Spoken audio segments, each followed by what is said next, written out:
Bienvenue dans l'arrière-boutique, le podcast des petits e-commerçants ambitieux. Nous sommes Théo et Victor, un duo d'experts en marketing digital. Nous accompagnons au quotidien les petites entreprises à générer de la croissance.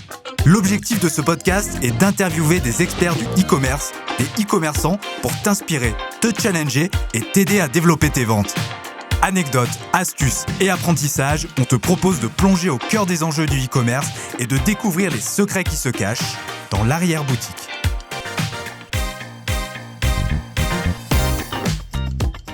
Salut à tous. Donc on a pu voir dans le dernier épisode ce qu'était un rédacteur web, ce qu'était un rédacteur plus orienté copywriting, donc qui va être plus sur de la vente. On a pu voir donc sa définition, on a pu voir également d'autres éléments. Je vous invite à l'écouter si ce n'est pas encore fait. On va voir sur cet épisode le lien entre SEO et copywriting pour les petits e-commerçants. On est toujours avec Fanny Cayazo et Victor Da Silva. Écoutez, ce que je vous propose, c'est du coup qu'on aborde le sujet, donc le lien entre SEO et copywriting.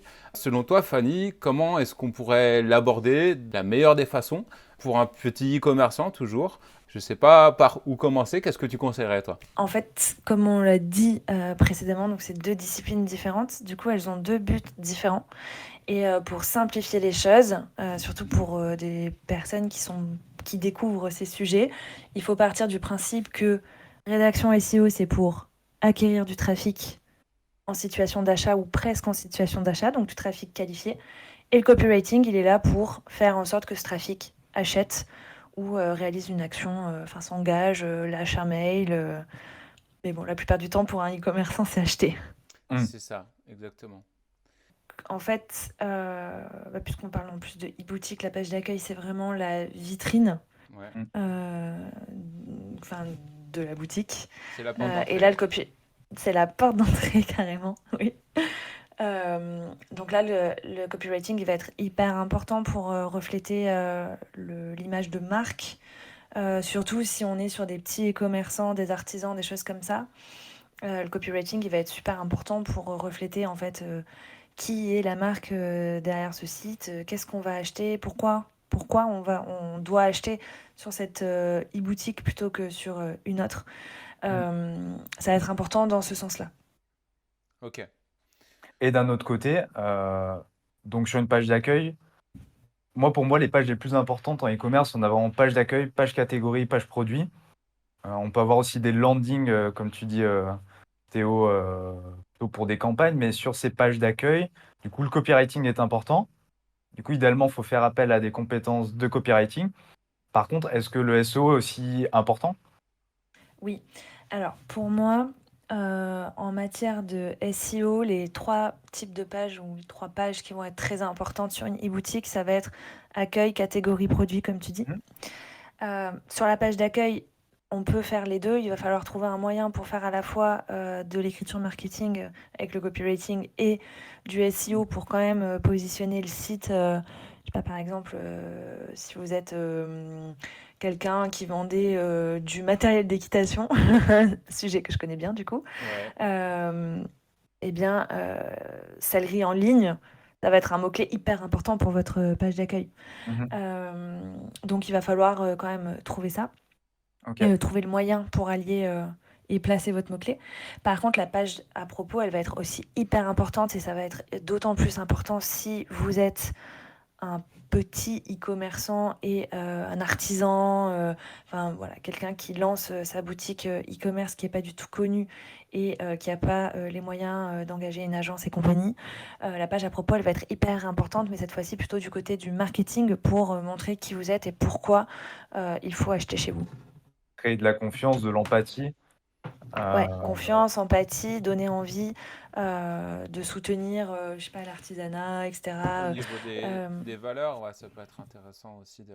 Est-ce qu'on peut dire du coup que le copywriting, on est vraiment sur écrire pour vendre, mais aussi écrire pour persuader, écrire pour engager. Il y a vraiment cette logique d'action, du coup. Ouais. Complètement. Par exemple, une créatrice de sacs, elle a tout intérêt à écrire son histoire sur la page à propos, à écrire pourquoi elle s'est lancée, tu vois, ce genre de choses. En fait, ça va humaniser de fou la e-boutique et ça va donner beaucoup plus envie d'acheter un sac chez cette personne, même si c'est pas un sac de marque que tout le monde connaît, plutôt que d'aller sur Zalando ou j'en sais rien, mais acheter un sac random. Ouais. Ouais. Tu vois ce que je veux dire? C'est ça, ouais, t'auras pas du tout la possibilité de te projeter dans l'imaginaire si tu vas sur un Zalando ou ce type de grosse Non, plateforme. parce qu'en plus, tout le monde connaît. Après, Zalando, bon, bien entendu, c'est des sites qui font aussi du copywriting, qui ont une ligne éditoriale très marquée, etc. Encore une fois, bon, j'ai pas assez traîné sur ce site pour plus en parler, parce que je connais pas la ligne édito, je ne l'ai pas du tout en tête. Ouais, pareil. Mais c'est des sites qui ont soigné ce genre de détails, bien entendu, sauf que bah, ils comptent pas là-dessus pour se démarquer, parce ils ont déjà la notoriété, quoi. Il y Mais quelqu'un qui a arrive, qui est tout neuf, il n'a pas la notoriété, donc il va falloir travailler là-dessus. carrément, il y a un terme que tu as employé, ligne édito, qui est super intéressant. Je pense que c'est un bon socle autant pour la rédaction SEO que pour la rédaction copywriter. Est-ce que tu peux en parler un Social petit peu media aussi, plus? ouais. Ouais, quand tu es un petit commerçant, cette ligne édito qui est souvent zappée, on va pas Ouais, se c'est vrai. cacher, à quoi elle sert et quelles emmerdes, entre guillemets, elle peut nous éviter, quoi. Cette ligne éditoriale, en fait, elle va servir à votre identité éditoriale de la même manière que votre logo ou les choix de couleurs vont servir votre identité visuelle. Voilà. C'est bien dit. Donc, si on traduit un petit peu ça, l'idée, c'est de poser des bases pour derrière aller écrire des choses qui sont tout le temps cohérentes. Euh, Pour donner du caractère en fait à ce que tu écris, quoi. ok. Donner du caractère et faire ressortir ta marque, l'essence de ta marque dedans. Par exemple, tu vois, Michel et Augustin, Ouais, Ouais, ouais. super euh, marque. eux, ils ont une ligne édito et d'ailleurs un branding tout entier qui est très porté sur le retour à l'enfance où tu Ouais. vas manger les biscuits chez ta grand-mère, quoi. Avec des jeux de mots, des blagounettes, enfin voilà. Donc toute Ouais. l'image de marque est tournée là-dessus. Forcément, dans l'identité visuelle, on va retrouver pas mal d'éléments, notamment dans le choix des photographies, des filtres qu'on applique aux photos, etc., qui vont évoquer l'enfance. Mais aussi, quand tu regardes, quand tu lis les textes, il va y avoir aussi tout un vocabulaire utilisé, Hmm, une manière de l'utiliser qui va faire référence à l'enfance. C'est là qu'on voit la ligne éditoriale. ok. Du coup, cette ligne édito, elle apporte du caractère, comme tu dis. Moi, j'ai vraiment l'impression que souvent, dans les textes SEO, justement, des e-commerçants, on a ce truc un peu plat, ce manque de caractère. Et enfin, il y a encore quelques années, beaucoup des textes SEO présents sur les e-commerce, si on tombait dessus, c'était plus au désavantage du site qu'autre chose. Ouais. Aujourd'hui, il y a quand même une tendance des e-commerçants à faire de ces textes, notamment sur les pages catégories et les pages produits, des textes qui sont aussi copyrightés, qui apportent de la valeur et qui sont pas juste là pour mettre un paragraphe de texte et ranker, quoi. C'est plus dans T'as quel, l'informationnel, quoi. Tu passes un peu dans le. Mm. Tu l'as vu ce Ouais, changement un petit peu, toi, et qu'est-ce que tu en penses ouais. Moi aussi, pendant longtemps, j'écrivais avec un ton très informel, très voilà, on apporte l'information en rédaction web. Ouais. Voilà, quelqu'un voulait un texte, je sais pas, pour se référencer sur un mot-clé en particulier, on faisait un article et j'adoptais un ton plutôt informel. Ouais. Sauf qu'aujourd'hui, en fait, Google modifie de plus en plus l'algorithme pour que le contenu soit axé sur la qualité. Il y a aussi eu une grande révolution qui s'est passée ces derniers mois avec les intelligences artificielles qui permettent de créer du contenu. Et aujourd'hui, ajouter une couche à son contenu, une couche de qualité, j'ai envie de dire, avec une ligne éditoriale assez marquée, bah, c'est ajouter de la qualité, c'est ajouter aussi toutes les chances de son côté pour que Google repère notre contenu comme étant unique, pas généré par une IA, Ouais. et envie de le mettre en avant dans les résultats de recherche et donc de bien positionner le site comme on le veut, quoi. Carrément. Et Moi, le un truc truc. que je voulais Ouais, rajouter vas-y, par toi. rapport à ça, et ce que j'adore dans les belles pages bien écrites, c'est l'émotion que ça t'apporte. c'est tout con, hein, mais même juste pour acheter une tondeuse, si tu sais que derrière il y a un bon rédacteur, bah, tu vas avoir envie, même si tu n'as pas du tout envie d'acheter une tondeuse, quoi. En fait, la tondeuse, quand tu vas la recevoir, elle va pas tondre vraiment pareil, en fait, suivant comment c'est écrit sur la page de vente. C'est ça. Mais tu auras quand même eu la projection et tu seras dedans, quoi. Tu le vivras à 100% ton truc. J'avais un petit truc à ajouter, c'est que si demain, voilà, vous projetez de faire écrire du contenu, autant SEO, copyright, que du contenu plutôt pour vendre sur votre site, là, vous l'avez bien compris, en fait, si vous voulez faire appel au service de Fanny, au service d'autres rédacteurs, si vous n'avez pas cette charte édito, difficile pour le rédacteur de retranscrire votre marque, d'être dans quelque chose qui vous ressemble. Donc en fait, c'est quand même une réflexion à avoir déjà sur soi, sa marque, avant d'aller écrire du contenu. Ouais, alors après, un rédacteur peut aider là-dessus. Ok. Après, on va pas se mentir, quand tu es par exemple artisan, ton taf c'est de fabriquer les trucs que tu fabriques. C'est pas forcément d'être dans la communication et le marketing, designer, machin. Par contre, et ça je parle pour les gens qui se lancent, parfois au début c'est compliqué de faire le point sur tout ça. Et même moi là j'ai lancé un site pour de la formation sur la rédaction web qui s'appelle rédactricewebfreelance.fr et pourtant c'est mon métier de faire du marketing et d'écrire des contenus marketing, etc., de réfléchir à des lignes édito, tout ça. Enfin, c'est mon métier, c'est ce que je fais depuis des années. J'ai pas réussi à sortir une ligne édito définie. Dans ces cas-là, c'est pas grave, il faut quand même le faire. Même si on fait tout seul, il faut quand même se lancer dans l'idée que on va affiner au fur et à mesure que les mois vont passer, quoi. C'est souvent ce que je pousse, et j'en parlais d'ailleurs tout à l'heure à midi avec des copains qui voulaient faire un site. Ils me disent, on veut un site comme ça, comme ça, comme ça. Je leur dis, bah ouais, ok les gars, mais par contre, il va falloir du contenu. Et quand on veut du contenu, il faut une ligne directrice. Et du coup, vous avez quoi? Et ça arrive vraiment très très souvent, moi, sur tous les projets où je bosse.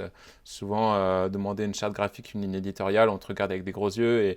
Et là, on l'a fait, on l'a fait pas, on y va directement, on essaye de surfer sur ce qui a été fait. Et c'est vrai qu'il faut réussir à amener le sujet sur la table et dire, en fait, ça va peut-être prendre un petit temps en amont, mais ça sera une ressource utile pour toute la production et toute la suite de l'entreprise. Ça sera la référence. Donc, je ne sais pas en combien de temps une ligne éditoriale peut être produite selon toi. Je pense qu'on peut avoir différents niveaux, mais si on avait là une personne, mettons, qui a un site e-commerce, qui n'a pas du tout mis les mains dedans dans la ligne éditoriale, mais qui se rend compte que du coup ça manque un petit peu, tu penses qu'il faudrait combien de jours, si on parlait en jours, par exemple? Je peux pas te dire, ça va dépendre du professionnel avec qui il va bosser. Ouais. Et puis ça va dépendre aussi de lui, qu'est-ce qu'il veut pour sa marque en fait. Par contre, ce qui est certain, c'est que les e-commerçants, et je te dis ça parce que ça m'est arrivé de bosser pour des sites comme ça, les e-commerçants qui se redistribuent sur Amazon, Mano et toutes les plateformes dans ce genre, eux clairement, la ligne édito, ça leur passe au-dessus. Tout ce qu'ils veulent, c'est à la limite du référencement. De la fiche produit écrite selon les exigences des plateformes sur lesquelles ils sont redistribués, et basta. Par contre, les petits e-commerçants, c'est eux qui vont avoir besoin de ça pour pouvoir se démarquer, ou les personnes qui se lancent, même s'ils ne sont pas si petits que ça, mais des personnes qui se lancent. Par contre, ce qui est sûr, c'est que je pense que ce serait une énorme erreur d'investir trop d'argent là-dessus au tout début, sachant que ça va évoluer dans les 6 premiers mois, première année, voire même deuxième année, quoi, tu vois. Par contre, c'est important de déjà mettre des bases, réfléchir à son identité, mais là, on parle purement de branding, hein.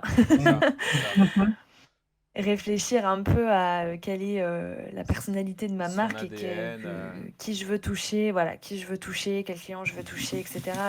Et qu'est-ce que je peux faire en matière de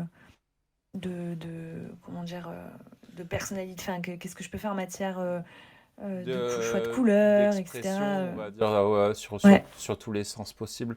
Ça me fait penser à une référence, à une ressource qu'on pourra peut-être citer en commentaire. C'est une super vidéo de Behind the Skills avec Yann Leonardi où il va aborder justement tous ces aspects liés au branding. d'une façon très processée. Et je vous invite à aller la regarder, justement pour ceux qui n'ont pas vraiment de ligne édito, qui ont peut-être un petit peu de temps pour réfléchir en équipe ou avec leur alternant, leur stagiaire, etc. Allez-y, prenez une demi-journée, plongez-vous dedans et vous nous en direz des nouvelles. C'est une bonne vidéo, je suis d'accord. Si on doit du coup synthétiser, SEO, copywriting, SEO, attirer du trafic qualifié, copywriting, vendre, le convertir.